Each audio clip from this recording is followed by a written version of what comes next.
Big tax changes this year could mean a bigger refund, and Jackson Hewitt knows how to get you your biggest. You'll get $100 just to try us. That won't make you filthy rich, but definitely gas plus groceries rich.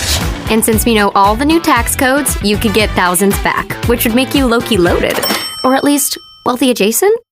Go with our trusted pros and get $100 to switch. Rest easy. Jackson Hewitt's got your taxes. Guaranteed. Limited time offer for new clients. Participating locations only. Details at jacksonhewitt.com.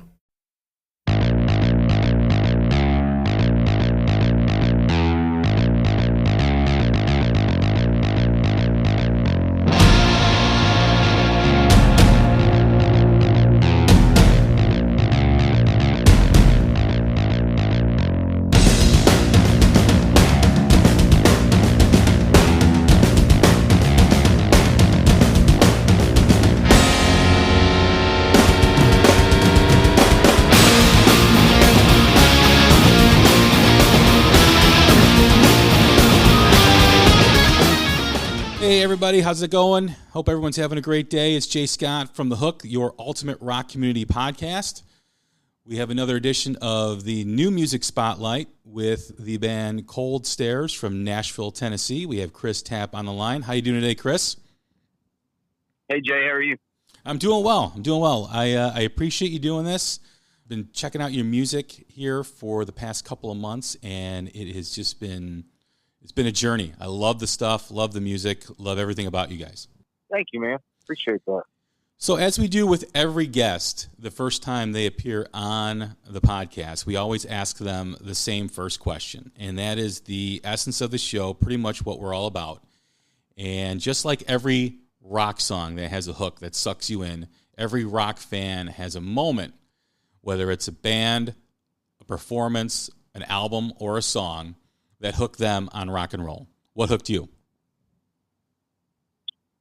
It was Black Dog. I was probably 5 or 6 years old. My godparents lived behind us, had a home behind us that was they had kids that were in their late teens, early 20s, and I went back there, and their record selection had been passed down from the oldest kid down to the youngest, and I think Brian was probably 18 or 19, and I used to love to go in his room because he had Bruce Lee, Ted Nugent, Jimi Hendrix on the wall posters and stuff, and I just go in there and stare at them. They look like, comic book heroes or something, and craziness. But anyway, I went in there one day, and I was looking at the Zeppelin record, and he put it on, and the beginning, the backwards sound and stuff, and then Black Dog took off, and I could, even at that age, I was just like, what is the power, behind that? That's like some crazy energy, So I was hooked right there, right then. And where did it go from there? You heard Black Dog, Led Zeppelin. At some point, you decided to pick up an instrument. What made you, or who was it that made you want to play music? I was already playing piano at that point. I started playing piano whenever I was 5. I was sitting in front of the television with my granddad, and there was a television show that had Jerry Lee Lewis and Jimmy Swaggart, and both of them were playing piano, and Jerry Lee got up there and kind of went off on piano. And my granddad told me, I can remember it like it was yesterday, even as young as I was, but he said, if you learn to play piano, you can get any woman that you want, and you'll be successful and whatever else. I was like, oh yeah, okay. So sign me up for piano lessons. So I took piano from the time I was 5 until I was about 12.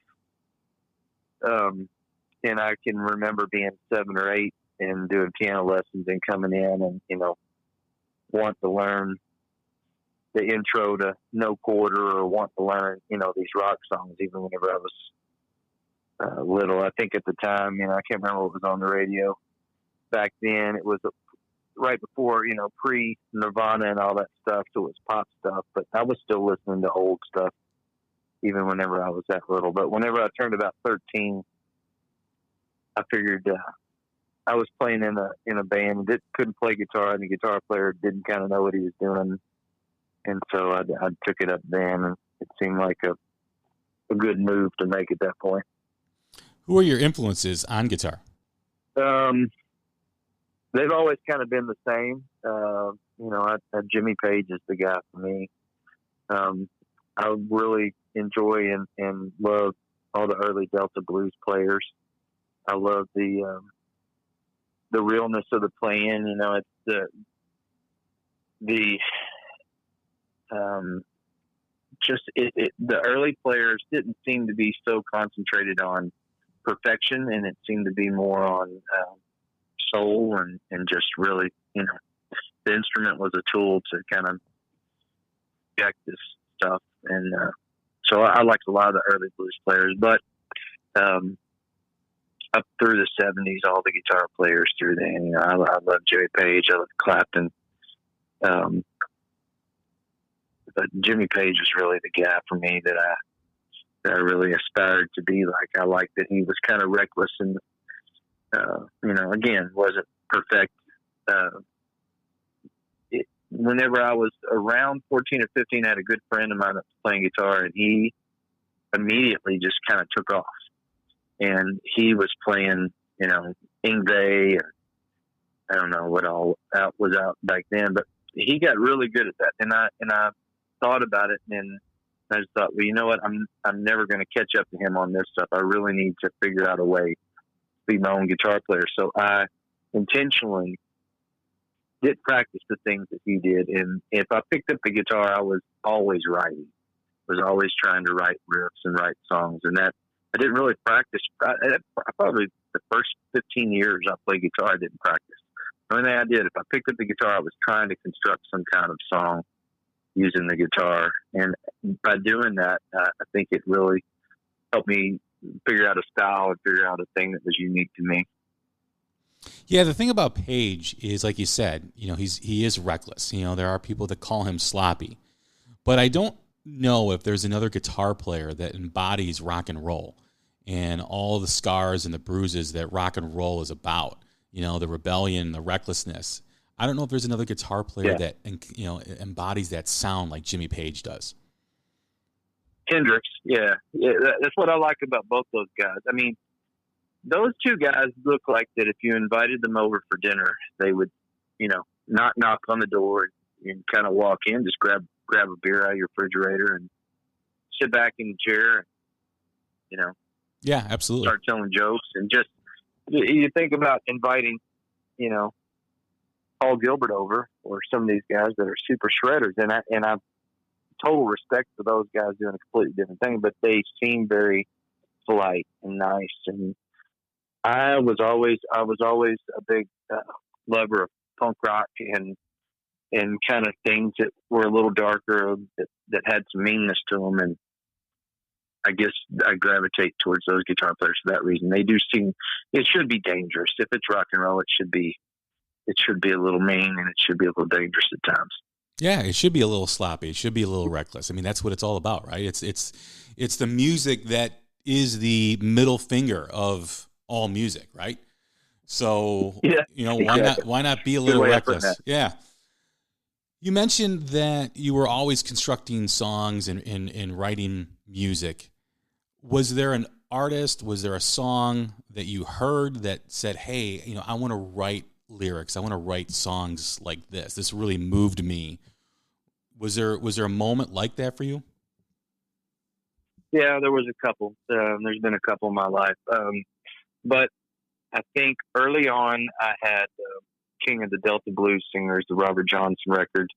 And you know, I don't remember how old I was when that Crossroads movie came out, but I remember seeing it whenever I was a little kid, and I was fascinated with Robert Johnson and just kind of the whole religious elements to that as well. And the lyrics, I just couldn't believe how good the lyrics were to those songs, because up to that point, you know, I'd heard people talk about Dylan, and obviously Dylan's great. And, you know, there's a ton of great writers out there.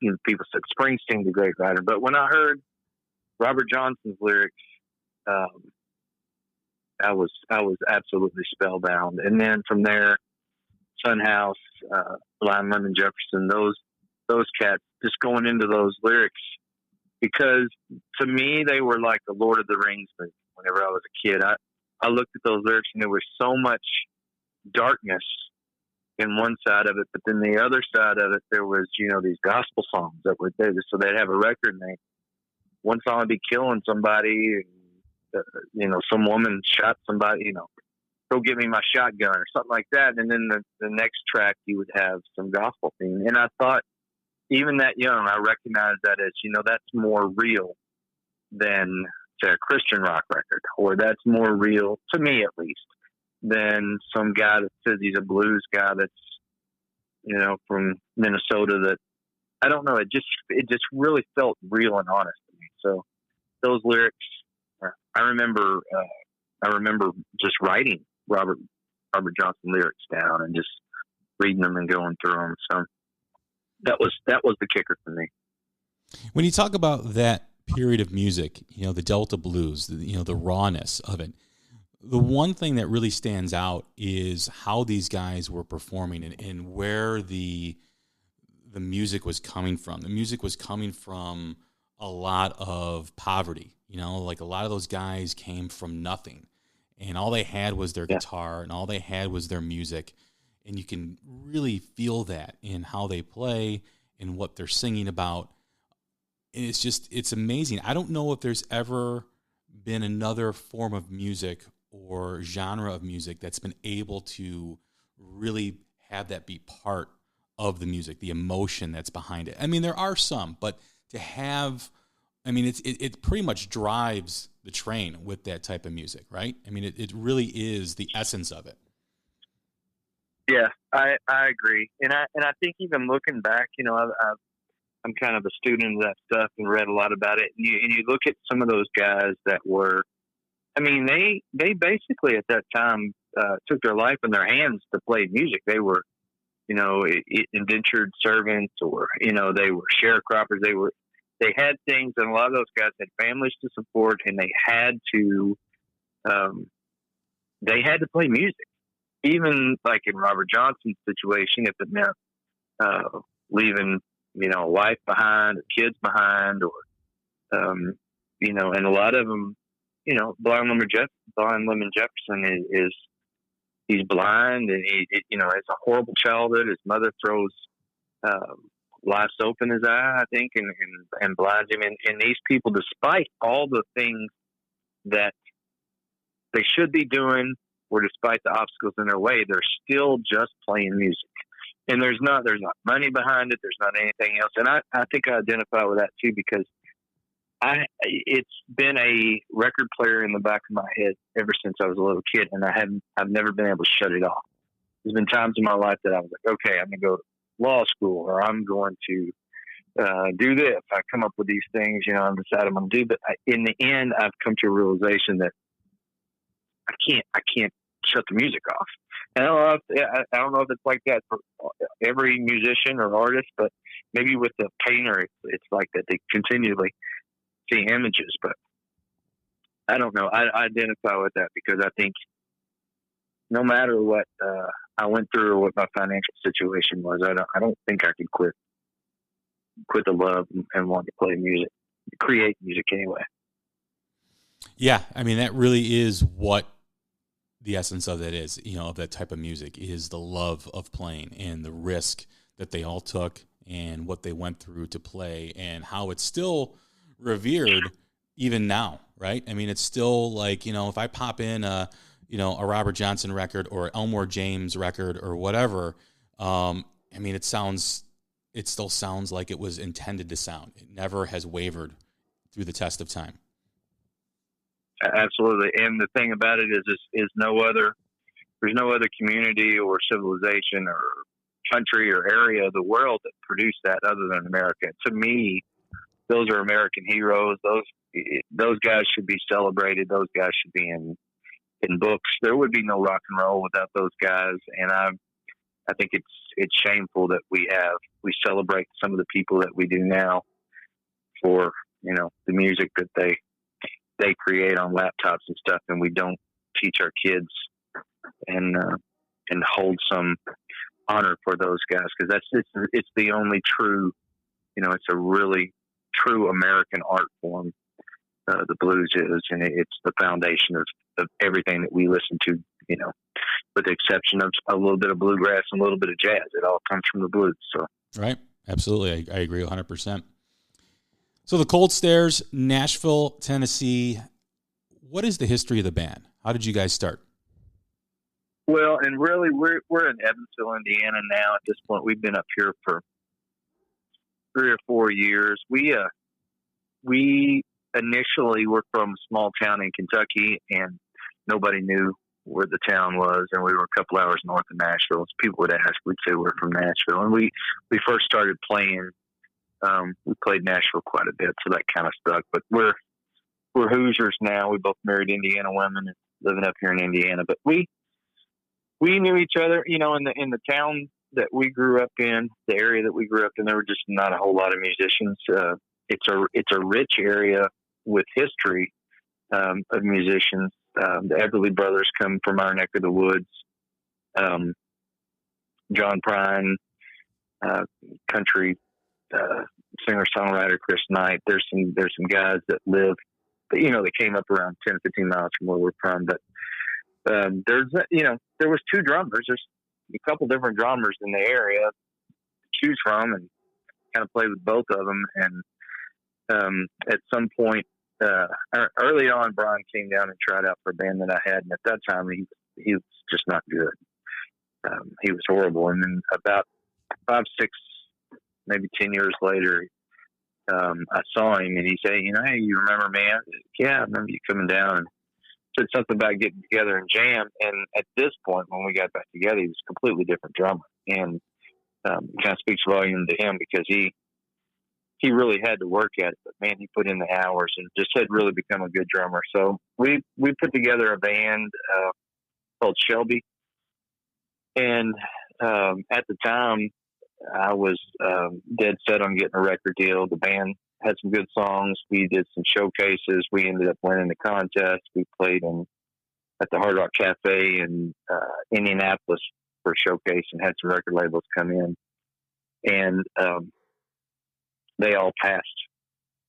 And I was really trying to do something. It was still a rock project, but it was a little bit trying to lean into the times. And this is kind of after Soundgarden and Pearl Jam had done their thing, and I everybody was looking for the next thing. But when that fell through, my daughter was just born, and I said, I'm done. I'm just not going to play music anymore. I'll play music at home, whatever. I'm not going to be in a band anymore. And we went for 3 or 4 months, and then he called and he goes, "Hey man, we got a buddy that's wanting us to, just you and I, just get together and jam and open up for him." And I was bored enough then. I was like, "Yeah, okay." So I said, "But we're not going to form a band. We're not going to get a bass player. And I'm just going to write a couple songs, and then we'll just play them." He goes, "Okay." So, it's like being that hungry. It had been a while since I'd written, and now I'm at a point where I don't have to write to try to impress anybody or to try to do anything. I just wrote the most honest possible thing I could write. I was in the truck on the way home, and Jesus Brother James, I heard something, and I can't remember what sparked that in my mind, but that story about Jesus having a brother named James popped in my mind, and I thought, we need a song. I wrote the whole song in my head, probably 3 minutes, and just kind of went over it back and forth. A lot of times I'll write songs in my head where I'll have a line, and I'll sing a line, and then I'll add a second line, and I'll sing 2 lines, and then I'll add a third line. And it's, instead of me writing down, it's a way for me to kind of just memorize it as I'm doing it. So I did that, came home, wrote that song down, had dinner, was out in the garage working on a motorcycle I was building at the time. And the song of John came in my mind. I wrote it down. So by the time we got together and practiced for this gig, I had 2 or 3 of these songs, and I came in and showed them to Brian, and he was like, "Dude, where are these songs coming from?" And I was like, I don't know. I just wrote them. "Oh man, they're really good. We should." I was like, "Nope, not doing it. Not getting a bass player and not starting to play." But anyway, we put this show together, and because I didn't have a bass player, I didn't want it to be empty. I really liked the White Stripes and the Black Keys at that time, but I hated that they didn't have a bass player because I missed that bottom end. So I had a brother that worked at Dell and was a real smart cat, and I was trying to figure out a way to make the guitar do the bass sounds when we played, and I kind of pseudo figured it out. And we played this gig, and I had about 10 amps on stage, and we were not expecting anybody to even like it. The guy that we opened for is kind of an Americana fella. But when I kicked the entire rig in, everybody's mouth just kind of dropped. And I mean, it literally, looking back on it, it felt like it was this was a little club called the Duck Inn, and it felt like the walls were going to cave in. It was so massive sounding. And we got done, and there was a friend of ours that was there that had some contact in Nashville at the Hard Rock Cafe. He goes, "Listen, they're doing this contest down there.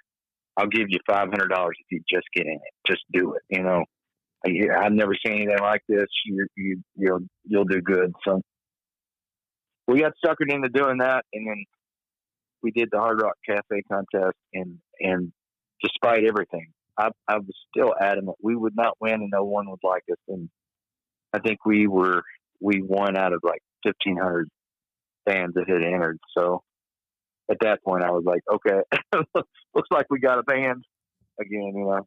But it's weird because I had tried so hard 10 years before. I mean, I can remember being on my knees. Come on, just give me this one break and let me get this done. And I tried so hard and couldn't get it done. And then at the point that I just kind of surrendered all that, stopped trying, and only played exactly the music that I wanted to hear and that I really enjoyed. That's when we got successful. That's a great story, man. Yeah, I mean that's a rock and roll journey right there. Sometimes you gotta get away from it before you can get back into it, and it sounds like that's what happened. Yeah. Yep. It took that to get my head right, I think. So after that contest, where did it go from there with the band? Like how what developed after that? Well, like you said, we've been together since about 2010, but we really hadn't been a band that whole time. So this is probably closer to 2012 when we played the contest. And prior to that, we just kind of got together and jammed or whatever. But when we won the contest, we immediately had lawyers calling us. We had some labels interested. We did television appearance in Nashville. We did a couple TV appearances up here. So things just started going. It's kind of a crazy story. So we decided, well, we need to do a record. We need to do some kind of music. And at that time, it had been a while since we'd been in the studio. So we didn't know, we thought we should do the record in Nashville, but didn't know who we should use. We asked a couple friends for recommendations, and we got a hold of this guy, and we negotiated a day rate with him. Said, hey, I told him, I'm going to produce the record. I've got the songs. I know what I want to sound with. We just need a really competent engineer. And he said, okay, this is the cost for the day. And I can't remember if it was $800 or what it was, but $500 maybe, whatever it was. We go in and we record 2 days. We record all the songs for Howlin' Wind, which was our first record. We paid the engineer cash at the end of the day. So we come back down to Nashville, and I'm going to do some vocals. And right before we get ready to go, the engineer calls and says, hey, man, we got to go to Los Angeles for about a week to do some work. I'm not going to be able to meet with you guys today. I'll give you a call whenever I get back. We'll schedule it. Okay. So a week goes by. 2 weeks go by, 3 weeks go by, and we've messaged this guy a couple times, and we're not getting a response. And finally, he gets back with us via a letter from a lawyer. And basically what he says is, there are some record companies that are trying to contact you, but I hold the information. I went to Los Angeles to promote my engineering, and I played your songs for some record executives, using it as a calling card for myself. Well, they are interested in talking with the band and signing you guys. But I'm not going to tell you who the labels are, the people are, unless you pay me $30,000. Or he had this agreement where he would produce part of the next record and this and that. That's extortion. So though, here isn't I am it? at this point. Yeah, kind of is. And at this point, I am, I've worked all my life to get to a point where I could just make enough money to pay the bills, and really excited, at the both sides of the coin. I'm really excited that we might be able to make a record, have a record label. At the other side of the coin, I've got 15 songs and all this other stuff that I've built up that I can't even get. I can't even get the songs now because he's holding the songs. So we had, by that point, acquired a big-time lawyer. And we had some lawyers that were interested in the band. And we had Kent Marcus, who was also Kings of Leon's lawyer. And this engineer, which I'm not going to name, he had a lawyer. And they started going back and forth on fighting about this. And I think it went for about 6 months. And finally, I just said, that's it. We were both unbelievably frustrated. And even thinking about it now, it just seems crazy. But the lawyers kind of went back and forth. And finally, we got the record back. And we put the record out. And but by this time, we finally have gotten the information of the labels that were interested, and one of them was Hollywood Records, which is owned by Disney, and a couple of the other labels that had contacted us, Mascot and some others. But they, when we contacted them, they're like, well, we didn't think you were interested. We tried to reach out to you guys, and you never contacted us back. And so we had to explain that situation. But so we get the record out, and we start having some of the record labels fly in to see us perform. We do a sold out show here in Evansville, and we had Matt from Hollywood there, and he's saying, well, we're going to go back and I'm going to get this deal done. We'll have you a deal. You got a record deal, and we're super excited. And about, how much longer after that, wasn't too long, much longer. We're in the process of getting this done, and we played a show in Nashville at 12th and Porter, and during the process of me setting up, I noticed a lump underneath my right arm, and was just kind of not feeling good in general. And so ended up being, I had surgery, taking it out, and ended up being cancer, and I had it in my lymph nodes underneath my right arm. So then I had to go back to the record companies and say, especially Hollywood, say, hey, I'm going to be out for a good year trying to figure out what I'm going to do with this. And the doctors are saying that it's possible I have 6 months to live. And, obviously they're not going to sign somebody that they know is not going to put a second record out, or maybe possibly not, and definitely can't tour. So that was that. And I was lucky enough, I had a fan that was working at Vanderbilt. I was blessed enough that she came and I was looking at 6 weeks to get in to see this doctor, and she made a call. And then before you knew it, I was in there 2 days later and got into it. Did about 18 months total off and on of chemo and radiation, and ended up, beating the cancer. But on the back end of that, then finally, we were recording. So a lot of the songs on Mountain were recorded during that time. I was in the studio in Evansville with Greg and Brian, Greg Pierce, our engineer at the time, and I was broken out shoulders to ankles in hives from the chemo. So that record will always be kind of special to me because, man, some of those songs were written in a very dark place, but I was determined. And at that time I thought, if something happens to me and I die, I want to get as much music out as I can before something happens to me. And so we recorded and wrote a lot during that time period. But the backside of that, I helped. and Mark Needham came into the picture.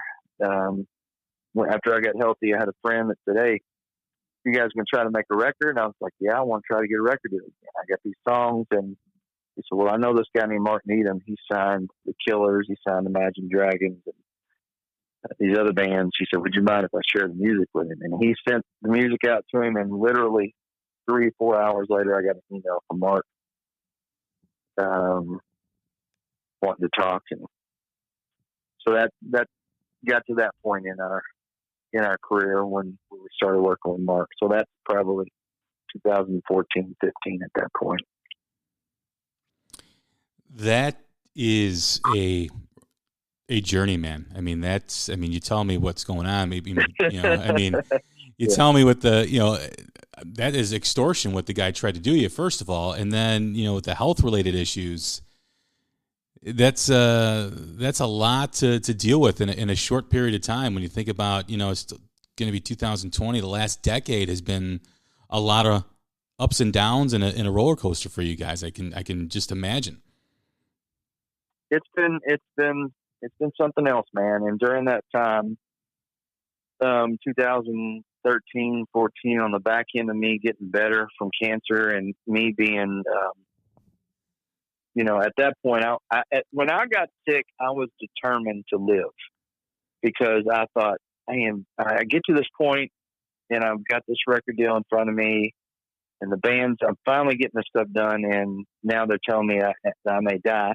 When I went in to do radiation, he said, "Well, we're going to have to fit your arm for this thing. It's going to go above your head. And the way that we're going to have to do this radiation, I can't guarantee that you're, number one, you may have lymphedema. Number two, you may not be able to use that right arm to strum your guitar."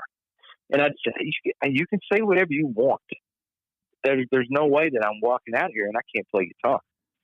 So he said, "You've got to start radiation within 5 days, or this is going to get dangerous." So you got 5 days. Now, I'd had surgery where they had basically taken my right arm, flipped it open, filleted it open underneath my armpit. He said, "You got 5 days to be able to stretch those muscles where you can reach your arm above your head. If you can do that, it's a possibility we can get this done radiation-wise, and you retain, some use of your right arm." And by day 3, I was reaching all the way over my head, touching my left shoulder. I was absolutely committed to being able to stick around and do this. I just was not going out like that. So, but it cost us a lot, man. I had a divorce at the end of that, and I'm sure, everything we had gone through and the cancer and everything else probably played into part of that. Part of that was a long time coming. Brian went through a divorce, had a really tough time during that time. There was always an excuse or a reason to quit and stop playing. And we just were not going to.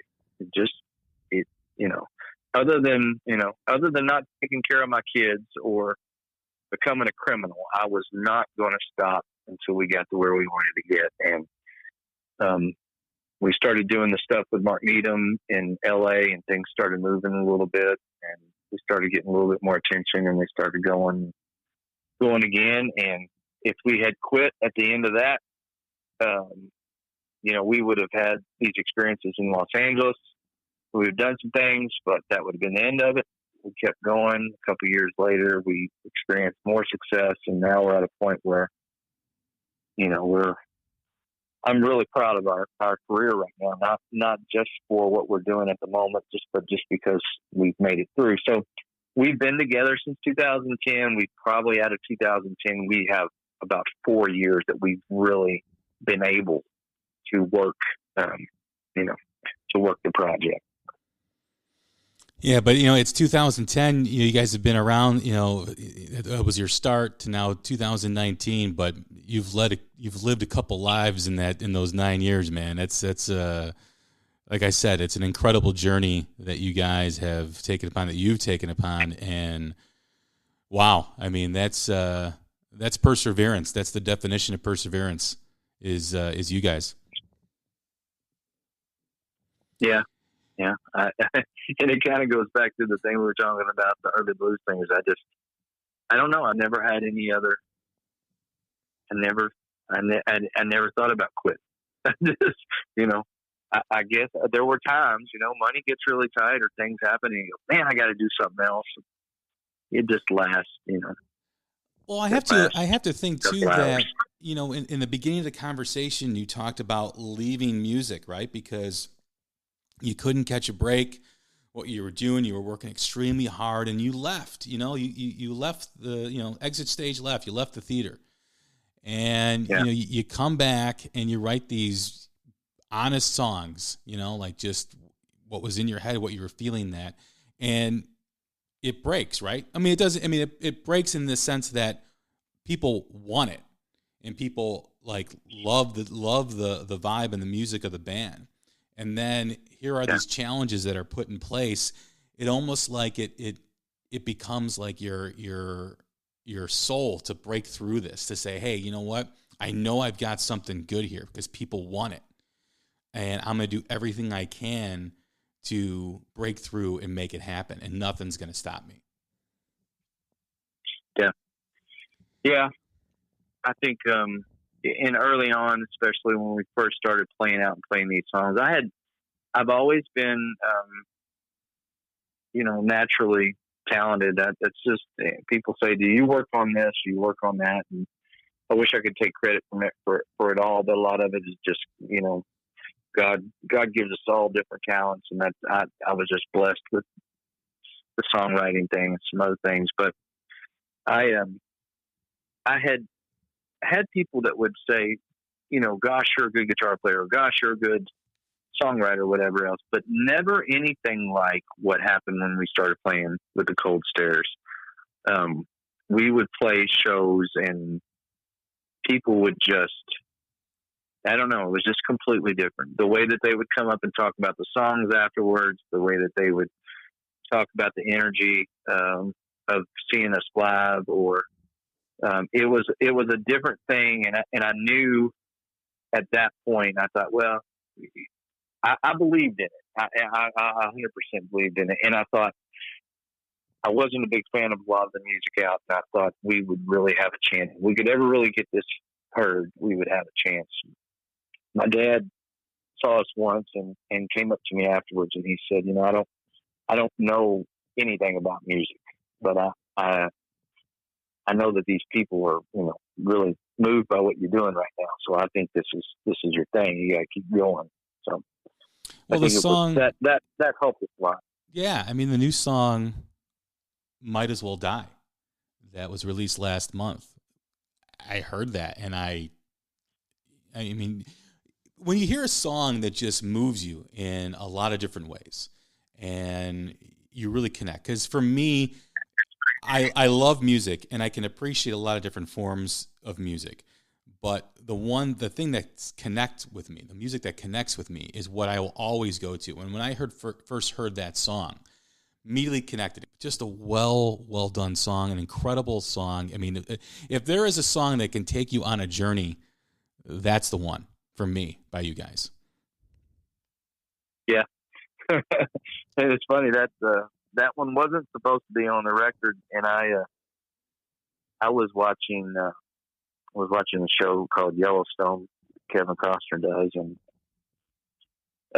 kind of had that sentiment in my mind, and you got thinking about relationships, and one of the relationships on that show, and started thinking about my grandfather and the way that he loved my grandmother. And a lot of older people, when they really love each other and one of them dies, the other one dies a few months afterwards a lot of times. And the bond that love holds with us as far as living.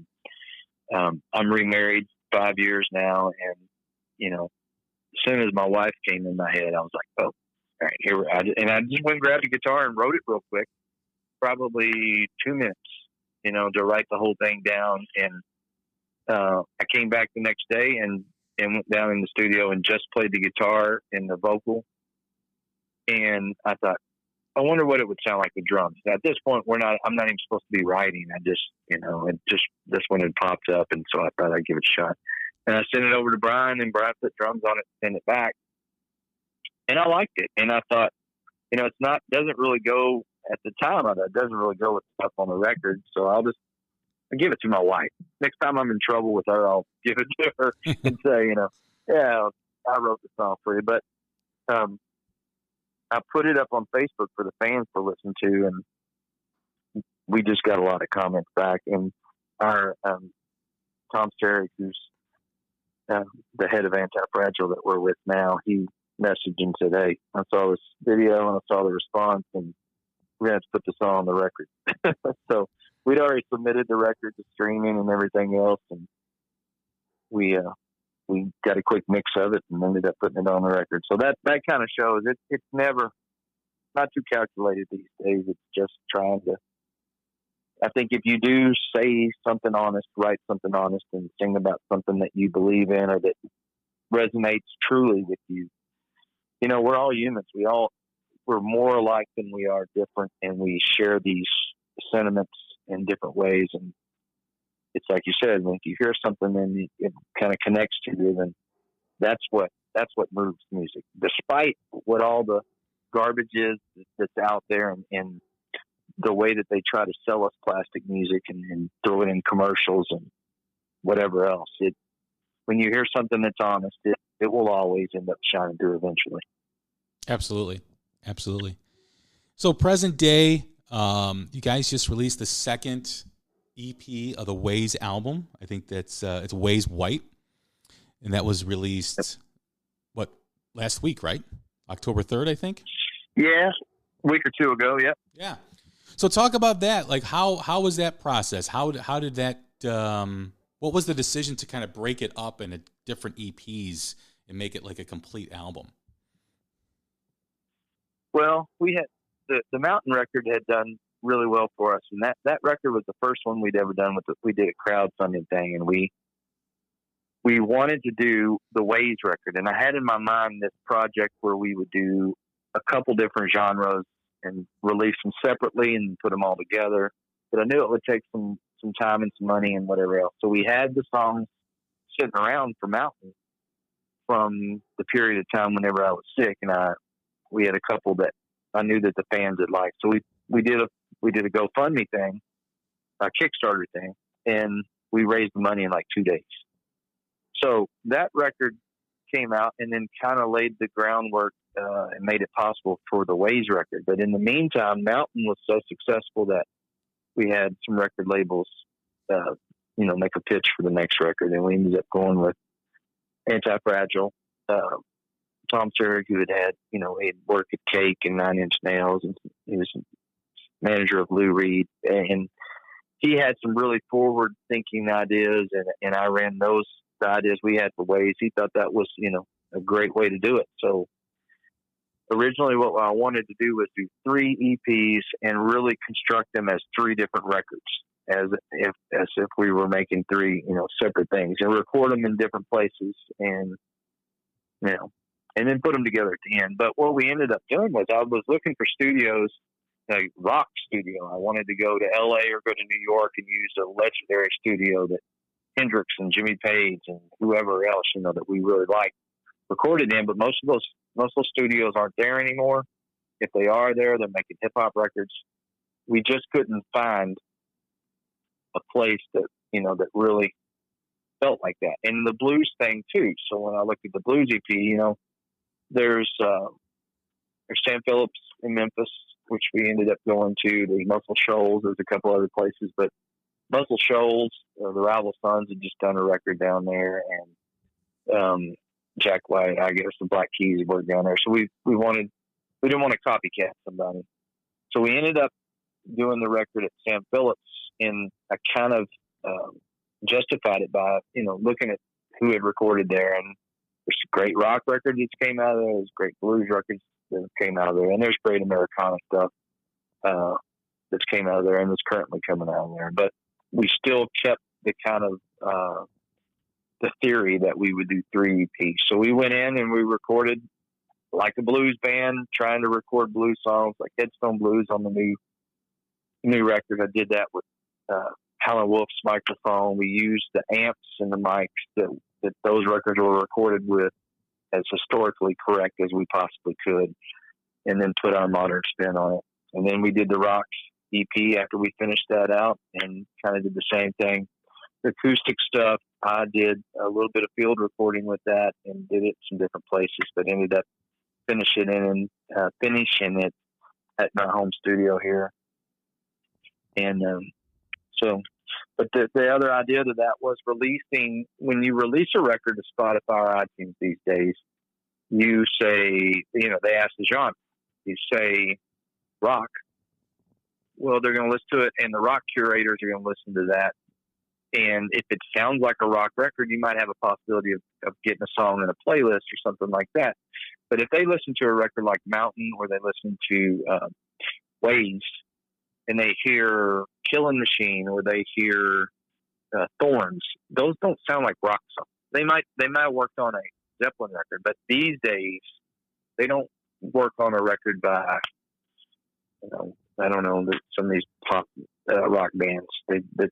All the songs are, sound the same. They all have programmed drums. They don't have the depth of that. So what we wanted to do was, by releasing them as 3 different EPs, we would release the blues EP as a blues EP. So it wouldn't be seen by the blues curators and possibly go on blues playlists. It would be able to go to Amazon to maybe chart the blues charts, and go to radio, and it would be seen as a blues EP. The rock EP would do the same as rock. And then the white EP, the acoustic stuff, our hope was that it would get seen more as singer-songwriter folk groups. And the end result would be that those 3 EPs would come out before the record and already be in different genres and playlists, so that somebody that's listening to our music in a blues playlist would go, hey, I really like this, and then listen to the rest of the record and go, well, some of the rest of the record is rock and stuff, but it's still tied to the blues, and I'm a new fan. Same with rock. There are some rock people that don't want to hear, if you say it's a blues record, they don't want to listen to it. They've got preconceived notions of what a blues record is, and they don't want to do that, or folk. So that was my idea behind that. Tom thought it was a good idea too, and so far it's been very fruitful for us, because we've had great success with the songs going out. I Was a Fool came out last Friday, and it has been our best single release to date of anything that we've ever done. And Sleeping with Lions off Mountain Records was at one time an 18 editorial playlist, and I Was a Fool did better than that. Not playlist-wise number, but first day, I think we did 10 or 12,000 streams really, really quick. And then it made Funky Heavy Bluesy playlist, which is a great blues playlist. And then it made All New Rock and Breaking Rock on iTunes. So it bounced around in some different genres and did really well for us. So the blues, this Friday, the rest of the blues EP comes out, and I'm hopeful and excited about it, that it further pushes us in the blues market, so that we do really have our feet in both camps. I love the acoustic stuff and the root stuff. I'm very much in love with the blues and always have been. And then the rock stuff, we're children of the 90s and grew up on kind of hard rock stuff. So we like all that. And I don't think there's any reason not to write and record all 3. So I think about the first question I asked you, and the answer was Black Dog by Led Zeppelin. And hearing you talk about the new music that's coming out, rock, blues, acoustic, I mean, that really is the essence of Zeppelin. Rock, they could kick your ass, and with rock and roll, they could play the blues like nobody else, and then they could play a song like That's the Way, or Black Country Woman, Bron-Y-Aur Stomp, that was acoustic or kind of folksy a little bit. And that was what made them so great, is because they could do all 3 and put it into one. And, I think, I hear what you're saying about the new music that you're putting out, and I can't help but think there's the Zeppelin connection that you had when you were young, when you got hooked on rock and roll. Yeah, absolutely. I think that's the template to emulate. that is definitely, when you put those records on, they tell a story. They don't just do the same thing, the whole record. And I was talking about this the other day. I don't mind that does that sometimes. Some of my favorite records, Back in Black, the Cults, Electric, those records just rock from day one to the end of the record. Track one to the end of the record, they just do their thing. But I think in general, for me, if I don't have those other areas, if I don't have some acoustic songs and some more bluesy stuff on the record, I feel it's not the record that I personally want to listen to as much. And so Zeppelin, I look at some other bands I really love, Free, even Black Sabbath, has some kind of way out stuff in the catalog, and some of those records, that they kind of go off into some more interesting places than just every song sounding like Paranoid. So Soundgarden, other bands that I really love have all kind of done that template. I'm not doing anything new. I'm just trying to do it justice and do, our spin on it. We're winding down 2019, 2020 is upon us. What, in the next year are the plans for the Cold Stares?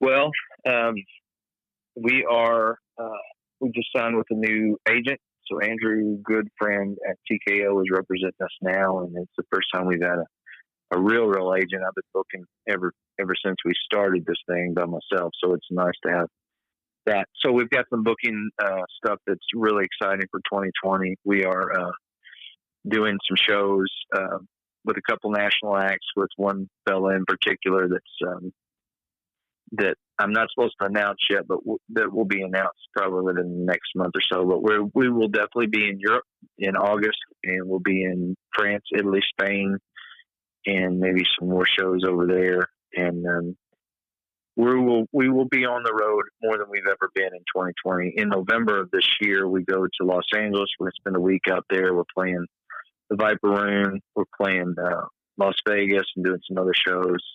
And then we're going to play a couple regional shows before 2020. But when 2020 hits, we're going to hit the ground running and do a lot more touring. We will do 2 more records next year, at least.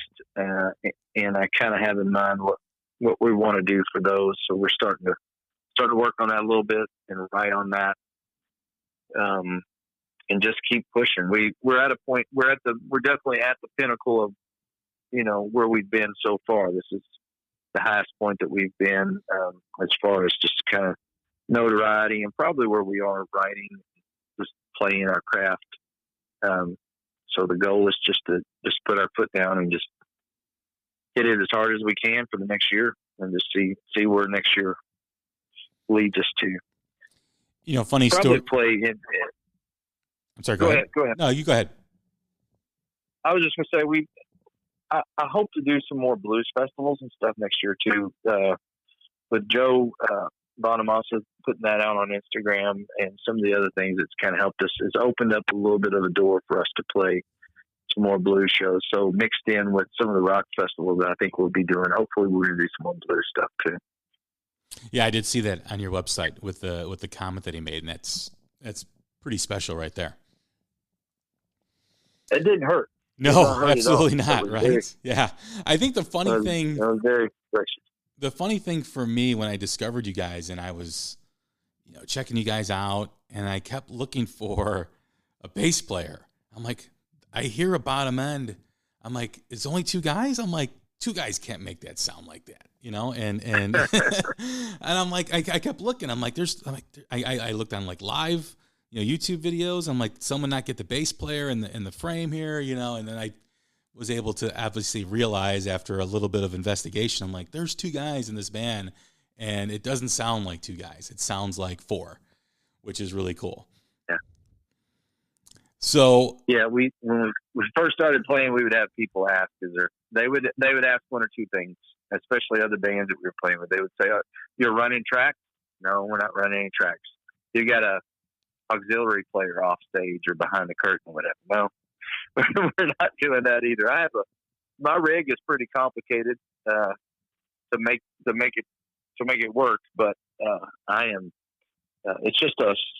So but that, the Joe thing certainly opened up some more doors and was very gracious of him. And so that didn't help. And really you need 4 or 5 things, as you've probably heard from other people, you need 4 or 5 things to kind of align to really give you a good push. And we've had kind of all those things happen recently.